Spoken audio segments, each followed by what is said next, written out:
A question on everybody's mind on this first anniversary of Hurricane Sandy obviously is, are we better prepared now for storms like Sandy than we were a year ago? And I think the answer is unconditionally yes.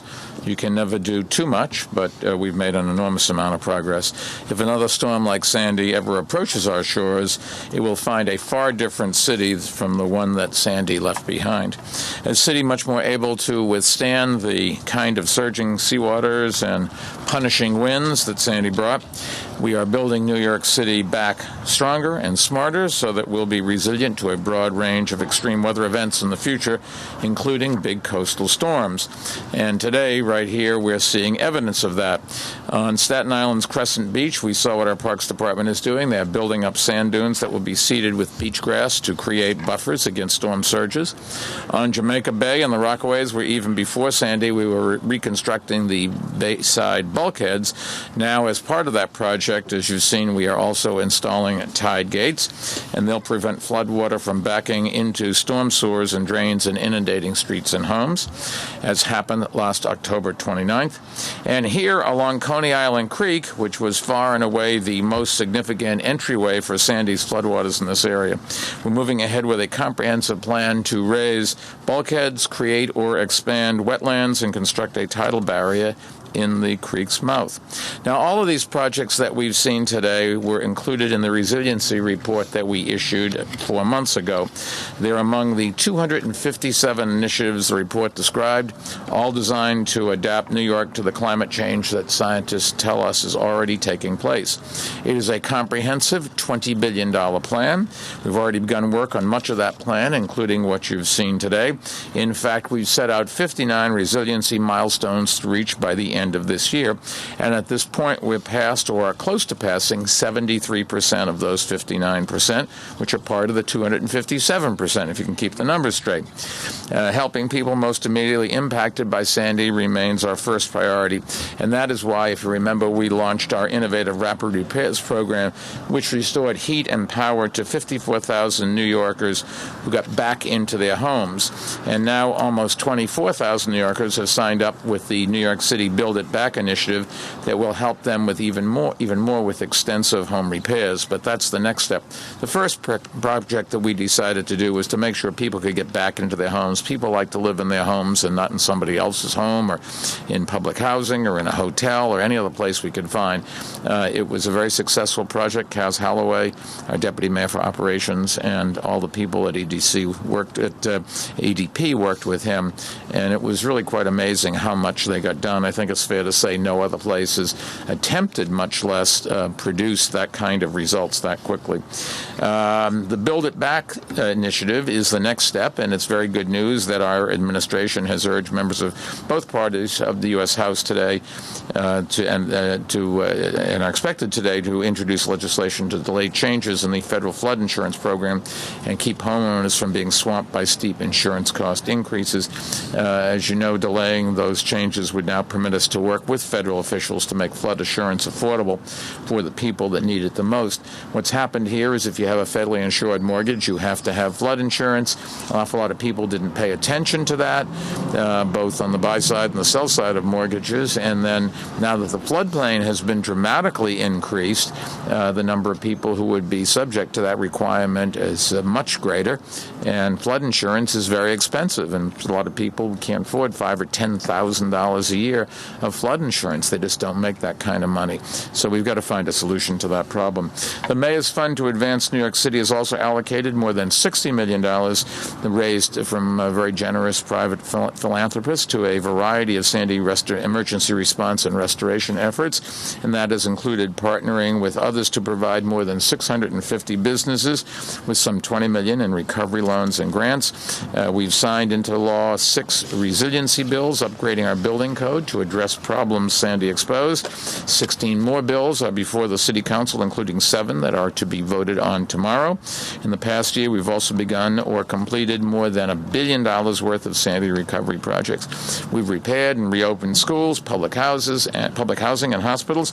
We've worked with Con Ed to accelerate storm hardening and microgrid investments, and for the first time to rethink their capital planning to account for climate change, and work like that needs to continue. And today we're also releasing a study detailing some $315 million in upgrades that are needed to safeguard the city's wastewater facilities against future coastal storms.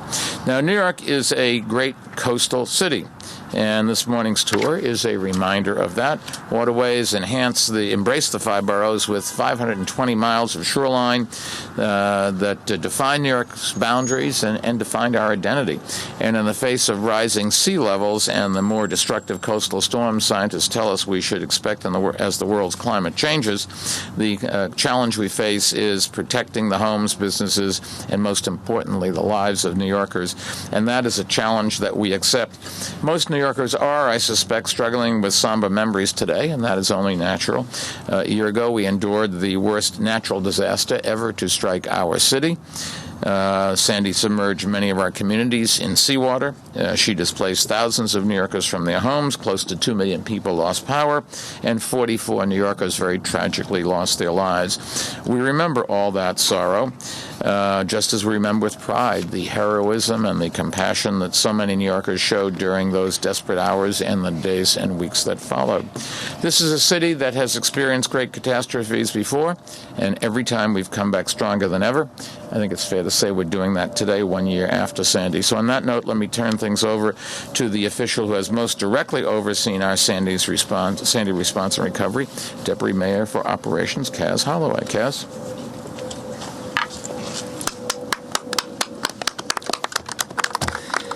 Thank you, Mayor. I have certainly been fortunate to be deeply involved in the city's response to Sandy's unprecedented impact on New York City, and I think it's no exaggeration to say that the response and the results we see a year later have been unprecedented as well. And those results are due to thousands of New York City employees and contractors and volunteers who answered the city's call. Yesterday and today, my thoughts have repeatedly gone back to the days immediately after the storm and the tremendous acts of dedication and heroism that our first responders and all city agencies displayed. From the buildings department, who went to rush to 57th Street, to the police department, who at the 60th Precinct in Coney Island dealt with inundation, to the fire department, who bravely fought the battle in Breezy Point. At evacuation centers throughout the five boroughs, city workers and volunteers helped evacuees for weeks. Sanitation and DOT workers traveled thousands of miles in the hardest-hit neighborhoods, picking up debris, hauling it away, and coming back to do it again and again. NYCHA employees and hundreds of contractors restored heat, light, and power to 200 damaged buildings within a few weeks by literally rebuilding electric infrastructure from scratch. And of course, OEM played a critical role coordinating all of these efforts 24 hours a day and with our partners in the state and federal government. These efforts made it possible for the city to move quickly to Phase 2, getting as many people possible back into their homes. We recruited Brad Gare as the Director of Housing Recovery Operations, and on November 9th we announced Rapid Repairs, an experiment based on the idea that it was better to get people back in their homes rather than invest heavily in temporary housing. And that was the mayor's most important direction to me and the team. Today we can see that we are truly advancing the work of preparing New York City for the impacts of climate change over the long term. But that is not to suggest that the work of recovery is done. Far from it. Nor does it mean that the city's response was perfect. It was not. We know from our own review of our response to Sandy that we can make our response capacity stronger. We can be better prepared for longer displacement of people. We can have more assets and resources in place. In fact, at the 60th Precinct today, Commissioner Kelly is showing the Zodiac boats and new light towers that we've purchased for emergencies in the future. So when the mayor says we're better prepared than we were for Sandy, he means not only in the long term with the projects that we've detailed today, but we're more prepared if something happens now. And we have thousands of families we're helping through Build It Back to build a new home or complete repairs to the home they're living in. For the families and businesses who were most impacted, the daily work of recovery continues, and we are right there doing it with them, and we will be until the work is done. And of course, the sites we saw today are about the long term, and as you can see, we are making real, tangible progress. So we're going to finish soon and get back to work. Thank you, Mayor. Very good. Kaz Holloway, and once again, congratulations to you, Veronica, and everybody else who really has made a difference in this last year. Let me next introduce the Brooklyn Borough President, Markowitz, for his thoughts about progress on today's anniversary. Marty? Thank you, Mayor. Thank you very much. Thank you very, very much. And, of course, good morning. If you think back just 1 year ago, what the sky looked like on that terrible day, you realize how good a morning today truly is. Thank you, Mayor Bloomberg, for your tireless work that you put in over the last year in helping Brooklyn communities and other impacted areas like Coney Island begin to recover from Hurricane Sandy. True recovery for too many residents is still a ways away, but we're on the road to recovery because of your incredible leadership and the team around you. I must tell you, Kaz Holloway, as deputy mayor, he is one of the most gifted administrators, executives, and public service that I've met in my entire career. And Veronica White, as Parks Commissioner, has really added so much to the great achievements of the Department of Parks throughout New York City. Now, let me stop there for one moment and say that both of them are Brooklynites. One who lives in Brooklyn and one whose family lives in Brooklyn, and she's from Brooklyn. And, of course, Dan Zarilli. Now, I have to say that he lives in Staten Island, but from what I hear, he's a Brooklyn wannabe.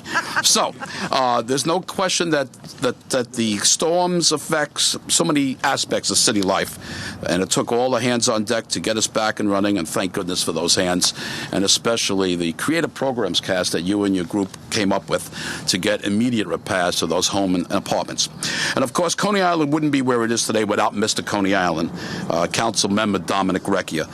Dominic exemplified, no question, what it means to be a public servant in those days and weeks following Sandy, constantly on the move to help his constituents.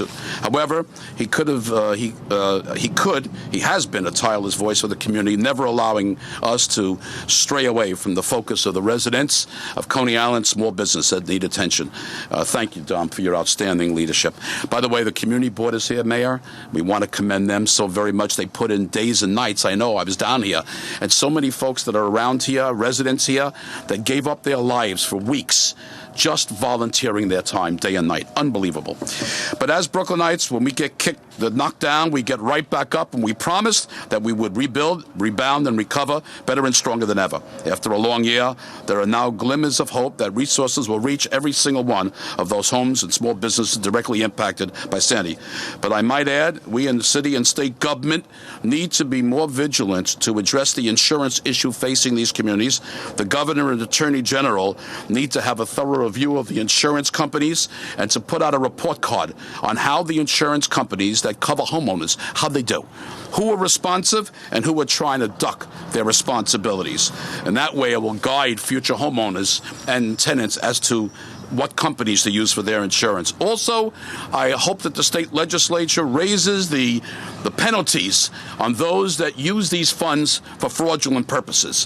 Wherever possible, the last thing we want is fraud to be any part of the funds that were allocated by Congress. In order for New York City to be at its best, we need to keep an eye on our city's future. And unfortunately, that future, as the mayor has led, includes climate change. It's sad that we even have to debate, even these days, climate change in some circles. But because of Mayor Bloomberg, he not only gets it, he's leading the way for us to prepare for it. Climate change will lead to unpredictable weather events. And make no mistake, it will impact, unfortunately, New York City in the future. All 5 of our boroughs are surrounded by water. Significant storms will continue to risk beaches, low-lying communities, and essential infrastructure unless we build back stronger and smarter, which is exactly what Kaz Holloway and those working with him and the mayor are doing. There are already key steps already in progress to help protect coastal neighborhoods from future devastation, including right here in Coney Island. Last week, as you know, we reopened the Coney Island Library branch on Mermaid Avenue, which was renovated to be more resilient. This is in the latest of reopenings we've gone to celebrate, including the renovated Steeplechase Pier last month. Additionally, with the help of the Army Corps of Engineers and the city's resiliency team, we have seen great strides in sand replenishment and dune construction. Our beaches lost 270,000 cubic yards of sand, but now we've gained 600,000 cubic yards of sand to replace it. That's a good thing. A lot of important work has been done in the past year thanks to the thousands of generous volunteers and donors who have contributed to the Brooklyn Recovery Fund, and especially to the Mayor's funds to advance New York City and New York Rising. There's still a long road ahead, but measures are already being taken to make sure that we achieve storm resiliency for Brooklyn and all of New York City. Now, though the Mayor and I and Dominic will be moving on to the next chapter in our lives, I think we all feel very strong that at least we know that we're leaving our communities like Coney Island better prepared in the days to come should a storm like this ever visit us again. Thank you all very much. Mayor, thank Marty, you. thank you. Thank you. We're also joined by Coney Island's representative in City Hall, City Councilman Dominic Recchia. Dominic? Thank you very much, Mr. Mayor. And on behalf of the whole Coney Island community, we'd like to thank you, Mr. Mayor, and Cass Holloway and Dan and your whole administration for all the work you have done for us, and the fact that you're here today promoting the plan for this area is remarkable. I just want everyone to know that a year ago tonight at 6:30, my wife called me, and I was driving up Bayview right here. She says, "You have to come home now." And as I turned around, the water was coming up from right behind me over, and I knew the storm was going to be bad because it's very rare that the water comes up onto the streets at 6:30. The storm didn't even hit yet. And as I was going home all along Neptune, I saw the creek was overflowing already onto the streets. I knew it was going to be tremendously have impact on Coney Island. And so when the mayor's administration asked for recommendations on how they could help our community, I hand-delivered a report with pictures to Cass Holloway about how this whole area needs to be addressed, and we have to somehow either build a wall or somehow protect the Coney Island residents and dealing with the issue of this creek. And, well, today, ladies and gentlemen, they are answering, as you can see to the right, with the plans, what it will look like. And it's all because the mayor is working with us. His administration is hearing us. And I just want to thank them all. I want to thank the borough president for being out here with my state senator, Diane Savino, our assemblyman, Alex Bukrasny, and, of course, to all my constituents who volunteered day in and day out into Community Board 13. I see Chuck Reichenthal, our district manager, who worked hard. I just want to thank them all. And I want you to know that your voices are being heard. We are addressing the issues. There are a lot more issues that have to be addressed, but we are working on them. And as the next administration comes in, they will have a plan in place. We're just not leaving saying, what do we do now? The mayor is leaving a whole plan in place for people to follow. Thank you very much, and thank you, our Parks Commissioner, Veronica White. Dominic, thank you. Next, our state senator, Diane Savino. Diane? Thank you, Mr. Mayor. Today is a day of commemoration in many communities across New York. This morning in Staten Island, I know the mayor was there, and I know he'll be back again. We're here in Coney Island. There are many events going on between here and the Rockaways, way out to Long Island and Jersey, where we're taking a moment to stop and reflect on where we've come in the past year. Well, part of that journey in the past year, a lot of which has not been accomplished, is the rebuilding of people's homes and the refurbishing of some of our high-rises, but most importantly, what I would like to say publicly is to thank this mayor and Cass Holloway and his administration for not taking their eye off the prize. There are a lot of things we can control in government, but weather is not one of them. But what we can do is find ways to respond to weather in a better way, and that's what today's announcement is all about, protecting the people of Coney Island from the creek rising. There are people here in the audience today. I see Chuck and I see Pastor Mobley, but I remember Pam Harris, whose house is on Neptune Avenue, and she told me of the horror of looking out the window and seeing the creek and the ocean joined together, almost in an explosion across Neptune.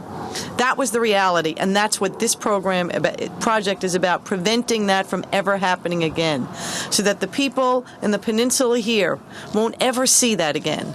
And that's just one of many projects that this administration is committed to getting done. And I can tell you, as an elected official, I have had the privilege of working with Dominic Recchia, with Mayor Bloomberg, with Marty Markowitz, and everyone who is no longer going to be here next year.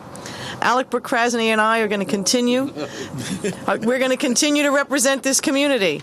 And I guarantee you, Mr. Mayor, we are going to make sure that we see that the next administration puts into action your proposals. That I make my promise to you on that issue. Thank you, everyone. And from the State Assembly, Alec Brakrensky. Alex? Thank you. Thank you, Mr. Mayor. Good afternoon. First of all, I'd like to thank all the volunteers. Volunteers who came to Coney Island from all over the country. I've been seeing people with some boxes of water on their shoulders from Mississippi on the second day after Sandy, when the Coney Island was still very dark. The contrast is incredible. Contrast in weather, the contrast in the way we dress today.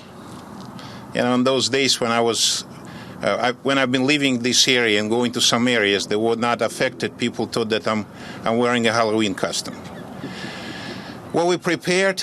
No. It was very hard to be prepared for something like Superstorm Sandy. But we're much better prepared now, physically and emotionally and spiritually, which is also very important. Mr. Mayor, thank you very much for your undivided attention to this neighborhood, to this area, to the people,